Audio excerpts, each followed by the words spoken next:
Oi, gente! Então, essa semana a gente vai ver um pouquinho sobre os aminoácidos, né? O que que são eles, qual é a função deles, o que que tem a ver, né, com o nosso organismo. Então, os aminoácidos estão presentes no nosso corpo.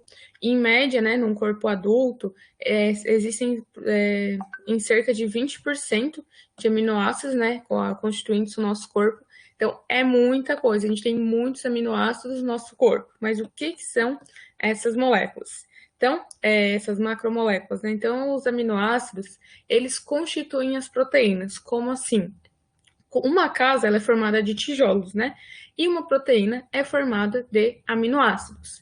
Existem no total 20 tipos de aminoácidos e eles se ligam entre si, interagem entre si para formar as proteínas.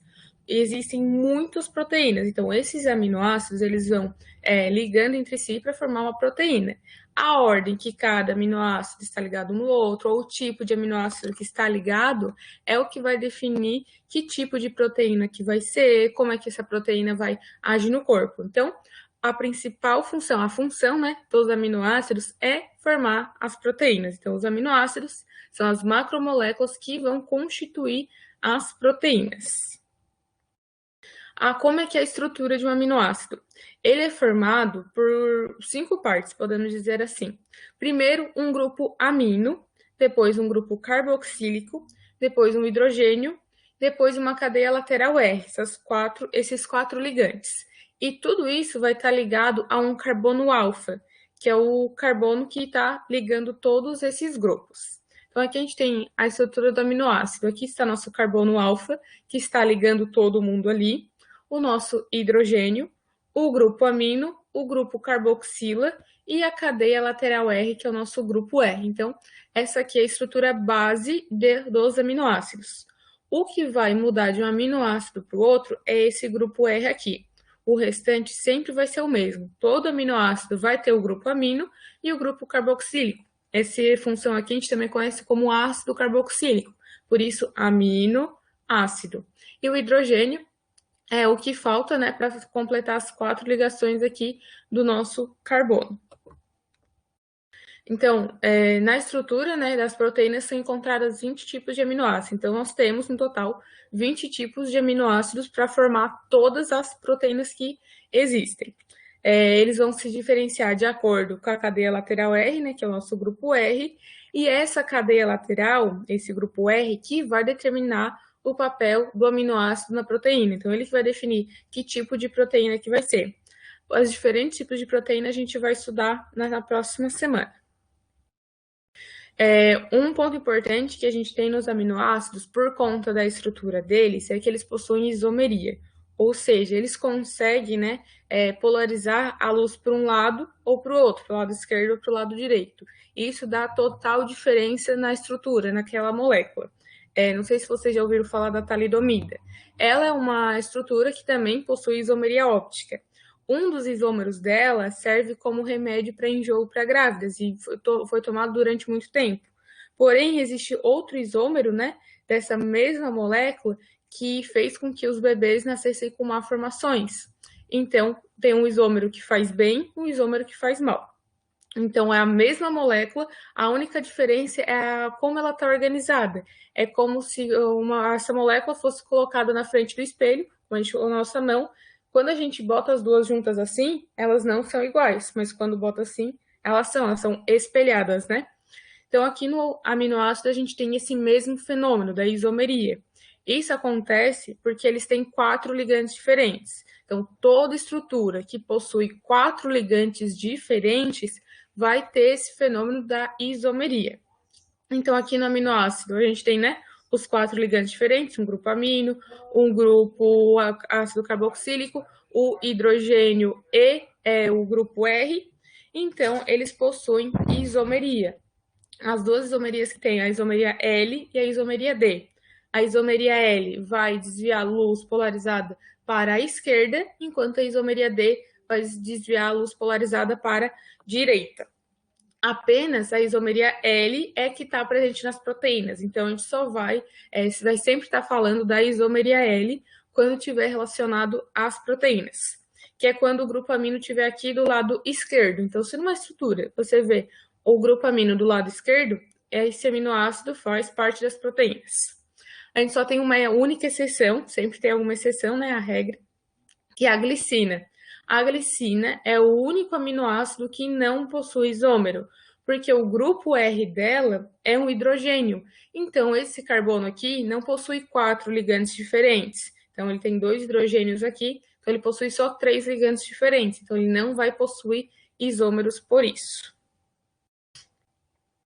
Então, como é que a gente pode classificar os aminoácidos? A gente pode classificar eles de duas formas. Primeiro, quanto à necessidade do corpo, que nós temos os essenciais e os não essenciais, e quanto à cadeia lateral, né, o grupo R deles, que nós temos os apolares, os aromáticos, os polares carregados negativamente, os carregados positivamente e os não carregados. Então, primeiro, quanto à necessidade do corpo, nós temos os essenciais, que são adquiridos pela alimentação, e os não essenciais que o corpo humano produz. Então, não essenciais, o nosso corpo produz. Os essenciais, como o corpo não produz, a gente tem que adquirir eles por meio da alimentação. E temos também os condicionalmente essenciais, que o corpo acaba parando de produzir ou produz em menor quantidade devido a alguma patologia, então a gente acaba tendo que ingerir eles pela alimentação também. Então, a gente tem aqui todos os aminoácidos, né? Os essenciais e os não essenciais. Então, a gente tem aqui os essenciais, que são adquiridos pela alimentação, e os não essenciais que o corpo humano já produz. Dentro dos essenciais, a gente tem chamado os BCAAs, que são os aminoácidos de cadeia ramificada, que é a leucina, a isoleucina e a valina. Esses aminoácidos, eles estão presentes também naqueles suplementos, whey, creatina, o próprio BCA, né? Que ajuda a restaurar o músculo. Então, depois de muito exercício, acaba ingerindo esses aminoácidos, né, que também podem tem ali no frango, no ovo, no peixe, nesses alimentos. Então, acaba ingerindo esses alimentos ou o próprio suplemento depois de exercício para ajudar ali na renovação muscular, para o músculo se recuperar mais rápido. Então, e quanto à cadeia lateral, né, a gente vai ver as classificações agora. Primeiro, a cadeia lateral com grupo R apolares, né? Ou seja, os que não têm muita diferença de eletronegatividade. Ou seja, só tem carbono e hidrogênio ali na nossa estrutura, basicamente. Então, primeiro, a glicina, a alanina, a prolina, a valina, a leucina, a isoleucina e a metionina. Aqui a valina, a leucina e a isoleucina são esses aminoácidos de cadeia ramificada. Então, eles não possuem apenas uma cadeia linear de carbonos ali no grupo R, eles possuem ramificações. Então, essa é a diferença entre os aminoácidos de cadeia ramificada e os de cadeia normal. Ó, eles têm todos a cadeia retinha. Então, esses aminoácidos apolares, eles também são hidrofóbicos, porque eles não interagem com a água. A água é um composto polar e esses aminoácidos são compostos apolares. Então, eles não interagem com a água. Então, eles são hidrofóbicos, eles têm medo de água. Então, não vão interagir com a água em nenhum momento. Depois, a gente tem os grupos R aromáticos, que também são compostos apolares, que são sem aqui só carbono e hidrogênio. Então, esses compostos aromáticos aqui, né? Eles também são hidrofóbicos e apolares. Depois nós temos, começa os grupos polares, né? O primeiro grupo polar são os não carregados, que são os aminoácidos hidrofílicos.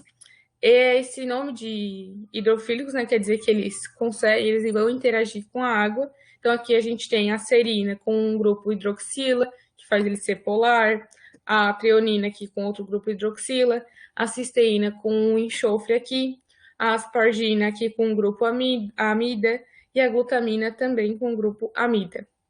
A cisteína, ela possui esse enxofre aqui, que ele vai realizar as ligações de sulfeto para estabilizar a estrutura da proteína depois. Então, a gente vai ver mais sobre essas ligações também na próxima aula. Depois, temos os grupos R carregados. Eles podem ser carregados positivamente ou negativamente.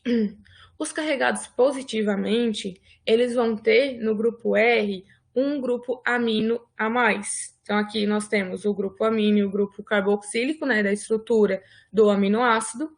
O grupo amino possui uma carga positiva e o grupo carboxílico aqui uma carga negativa. Então, uma carga positiva vai anular a carga negativa. Então, até então, nosso composto era eletricamente neutro. Mas como nós temos aqui um grupo amino a mais, nós vamos ter uma carga positiva a mais também. Então, acaba deixando o nosso composto eletricamente positivo. E quando nós temos essa carga positiva a mais, a gente tem os chamados aminoácidos básicos, né? Que eles podem atuar como base daí. Então, nós temos aqui na lisina um segundo grupo amino, aqui na arginina um grupo amino ligado com ligação dupla, e na histidina aqui um grupo amino a mais numa cadeia fechada. Então, todos eles têm um segundo grupo amino, tem uma carga positiva a mais. Então, eles são eletricamente, né, positivos e são os aminoácidos básicos. Eletricamente positivo é aminoácido básico. Já quando a gente tiver um segundo grupo carboxílico na nossa estrutura, a gente vai ter os chamados aminoácidos ácidos, porque eles têm a carga negativa, né? Ele é eletricamente negativo, tem uma carga negativa a mais aqui, o aspartato e o glutamato. Agora é sobre os aminoácidos no corpo, já que a gente já viu como é que eles são classificados. Então, a gente pode, eles possuem, né, nós temos as cadeias laterais apolares e as cadeias laterais polares. Então, como que elas se comportam no nosso corpo? Primeiro, as apolares, as que não interagem com a água, as que são hidrofóbicas. Elas vão ser encontradas no interior das proteínas quando elas estiverem em um ambiente aquoso. Então, elas vão para o interior da proteína porque elas não querem interagir com a água, elas têm medo da água. E quando for uma proteína de membrana, elas ficam ali na superfície da proteína, porque elas conseguem interagir ali com os lipídios, né? Com parte dos lipídios, com a parte apolar dos lipídios. Já a cadeia lateral polar, quando está numa superfície de proteína, né, da membrana, quando está em um ambiente aquoso, né, que elas vão interagir com a água, e vão estar no interior de proteína quando é associada à membrana. Então, superfície de proteína em ambiente aquoso e no interior a proteína de membrana, ao contrário aqui das nossas cadeias apolares. Então, aqui tem uma imagem que mostra certinho. Aqui, os aminoácidos apolares, né? Quando está no interior de uma proteína solúvel, quando está em um ambiente aquoso. E aqui, os nossos aminoácidos polares, né? Quando está nessa mesma proteína que está em ambiente aquoso. Então, os polares tendem a ficar na parte externa e os apolares na parte interna. E quando a gente está numa membrana, né? Os aminoácidos polares tendem a ficar aqui na superfície e os apolares tendem a ficar na parte interna. Como que dá essa diferença, né? Por exemplo, a hemoglobina é uma proteína que fica em um ambiente aquoso.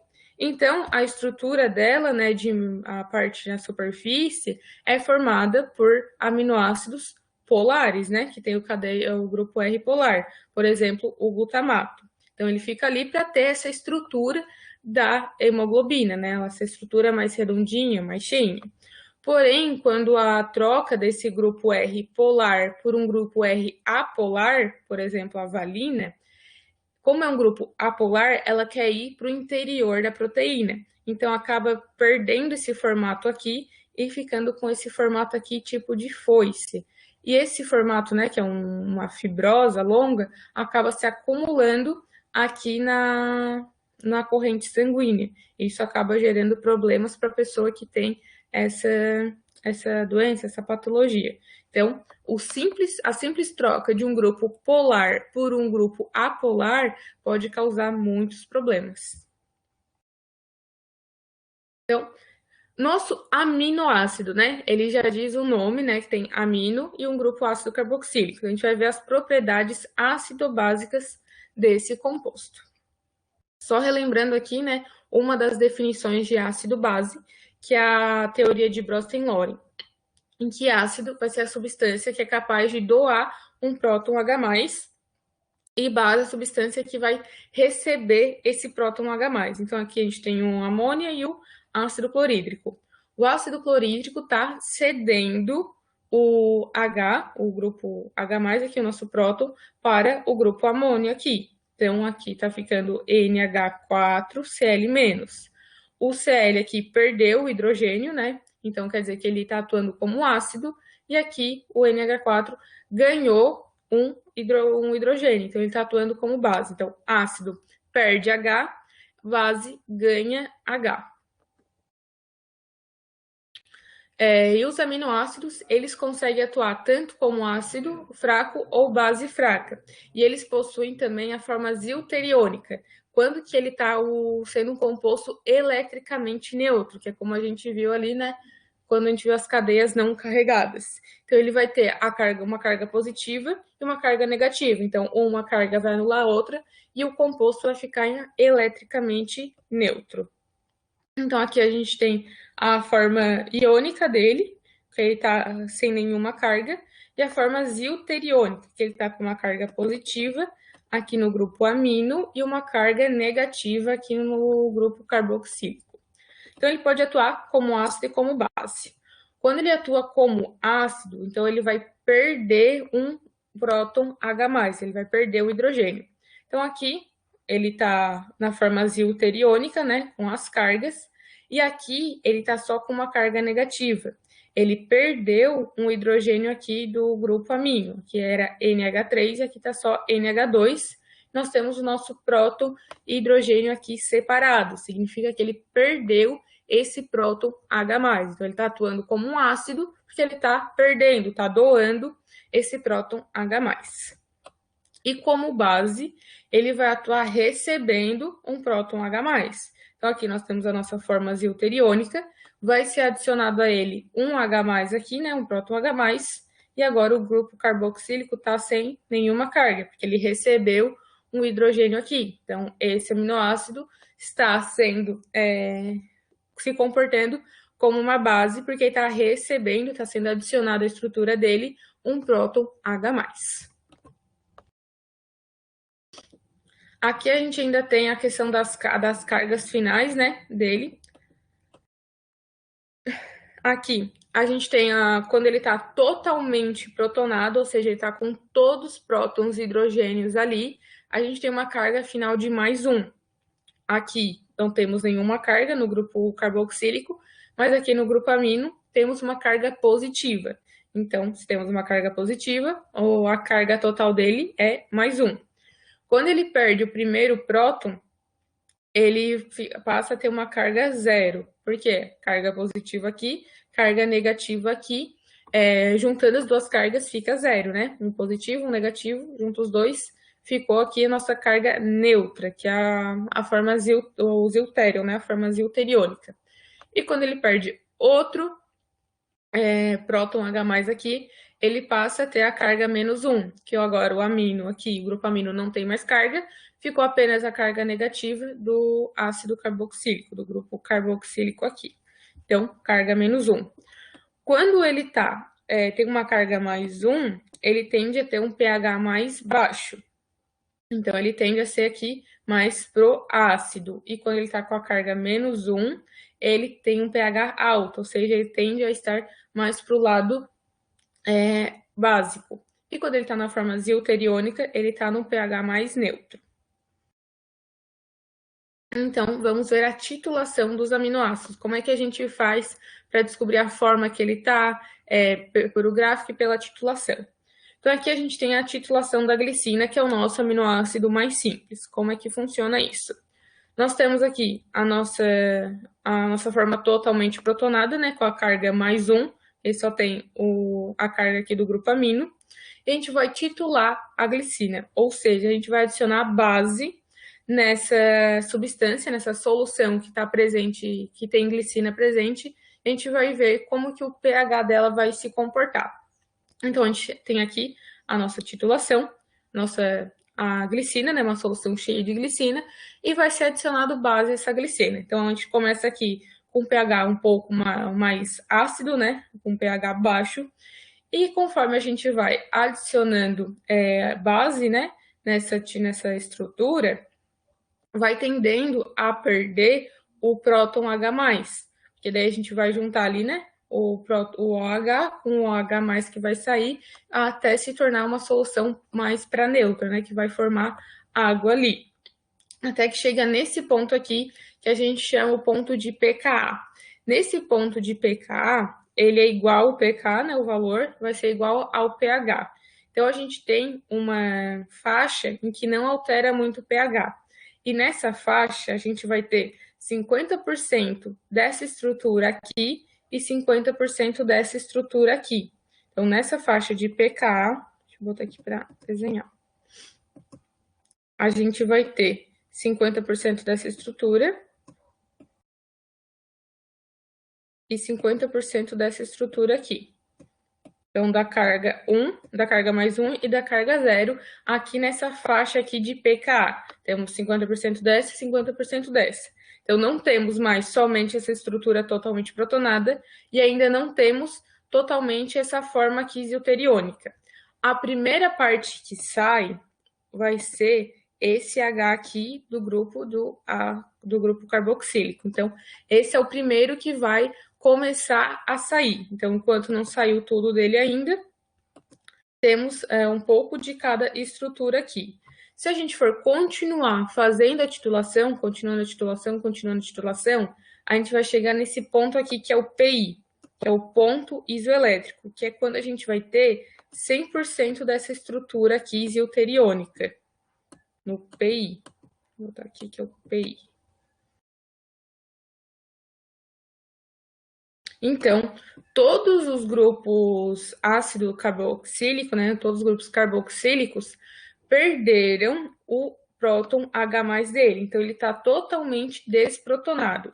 Como ele está totalmente desprotonado, ele tem essa carga negativa aqui e o grupo amino tem essa carga positiva aqui. Então, ele acaba ficando eletricamente neutro e como ele está eletricamente neutro, a gente tem o nosso ponto isoelétrico. Depois, continuando a titulação, vai aumentando, né, cada vez mais o pH, porque a gente está adicionando base nessa solução, então o pH vai aumentando cada vez mais. Chegamos ao segundo pKa. Também quando o pK aqui, né, o pKa2, vai ser igual ao valor do pH. Nessa faixa de pKa, o valor de pH não altera muito, né? Pode ver que aqui, ó, vai subindo bastante, depois aqui vai subindo bastante também. Mas quando está nessa faixa de pKa, o valor do pH não tem grandes alterações. Então, aqui nessa faixa, né, é a mesma coisa. Temos 50% dessa estrutura da forma zilteriônica e 50% dessa estrutura da forma totalmente desprotonada. Então, nós vamos ter uma parte da estrutura, né, de aminoácidos nessa estrutura aqui, e uma parte de aminoácidos já na nova estrutura que vai ser formada.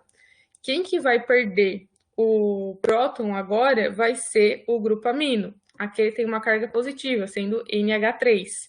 E agora nós temos somente NH2. Então, o grupo amino que perdeu, está perdendo, né, o seu próton.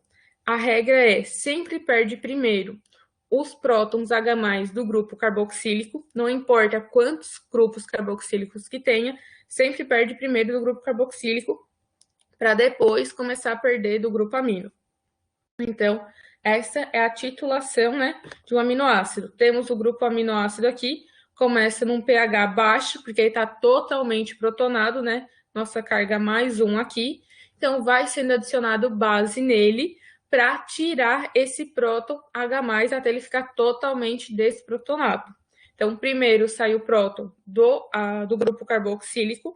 Quando a gente chega nessa faixa aqui de pKa, a gente tem 50% dessa estrutura totalmente protonada e 50% da estrutura aqui da forma zilteriônica, né? Tá passando a um ponto aqui de transição, podemos dizer assim, tem um pouco de uma e um pouco de outra, né? Para tendendo a formar mais dessa forma quisiotteriônica. Então, a gente vai adicionando mais base, vai adicionando, o pH vai subindo, até que a gente tem 100% dessa forma quisiotteriônica, que é o nosso ponto isoelétrico. Depois, vamos adicionando mais base, até chegar aqui no segundo pKa, que é quando sai o outro próton H+, que a gente tem, né? Que é do grupo amino aqui. Então, vamos ter 50% da estrutura deuteriônica e 50% da estrutura totalmente desprotonada. Daí a gente vai adicionando base e o pH vai subindo até que fique totalmente essa estrutura aqui.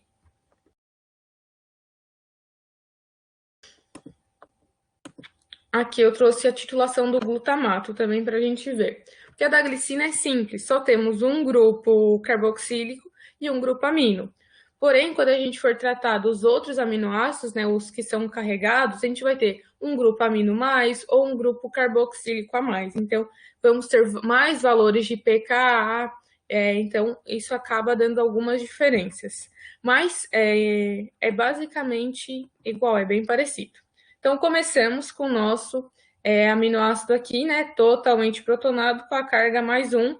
Então, como ele está com essa carga, ele começa aqui, né, num pH bem baixo. Vai sendo adicionado base aqui na nossa estrutura, então sai primeiro o H aqui do grupo amino. Então, sai primeiro esse grupo, esse H aqui desse grupo amino, desse grupo, não, desculpa, desse grupo carboxílico. Sai sempre primeiro o próton H+, do grupo carboxílico. Então, até chegar aqui, né, na nossa faixa de pKa, o primeiro pKa aqui, nesse ponto aqui específico, nós temos que o pKa é igual ao valor de pH, e nós vamos ter aqui 50% dessa estrutura e 50% dessa estrutura. Então, 50% da estrutura totalmente protonada e 50% da estrutura aqui da forma deuteriônica, que é a nossa carga zero aqui. Vamos adicionando mais base, até que ele fica totalmente, né, 100% nessa forma deuteriônica, que é o nosso ponto isoelétrico. Se a gente for adicionando mais base, o próximo H que vai sair vai ser, aquele era o de cima que saiu, né? Vai ser esse aqui. O outro H+, antes tinha saído esse aqui de cima. Agora sai esse aqui, o H+ do outro grupo ácido carboxílico. E vamos ter aqui, né, adicionando base, aqui no pK também, 50% dessa estrutura e 50% dessa estrutura. Conforme a gente vai adicionando mais base, temos essa estrutura aqui, né, que está parcialmente desprotonada. Temos CO menos aqui e CO menos aqui. Porém, o grupo amino ainda está protonado. Então, o próximo que vai sair vai ser o H aqui, né, do grupo amino, finalmente. Então, vamos ter de novo, né, o nosso valor de pKa, que tem 50% dessa estrutura e 50% dessa. Conforme a gente vai adicionando base, esse grupo amino também fica desprotonado, chegando aqui a nossa carga final, que vai ser carga de -2. Por que agora é -2? Porque nós temos dois grupos aminos aqui. Então, temos essa carga negativa e essa carga negativa. Então, fica a carga final de -2 no total. Como que a gente descobre o ponto isoelétrico agora? A gente vai ver qual é o ponto, a estrutura, né, deuteriônica. A gente vai pegar o valor desse pK aqui, dessa estrutura, e o valor de pK dessa estrutura aqui. A gente vai somar e fazer a média entre os dois. Então, soma e divide por 2, dá os valores de pK da estrutura que vem antes da forma deuteriônica e a forma que vem depois da forma deuteriônica. Então, faz a média entre as duas e vamos achar o ponto isoelétrico.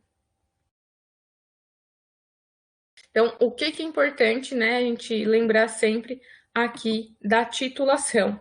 Primeiro, cada grupo tem o seu pKa.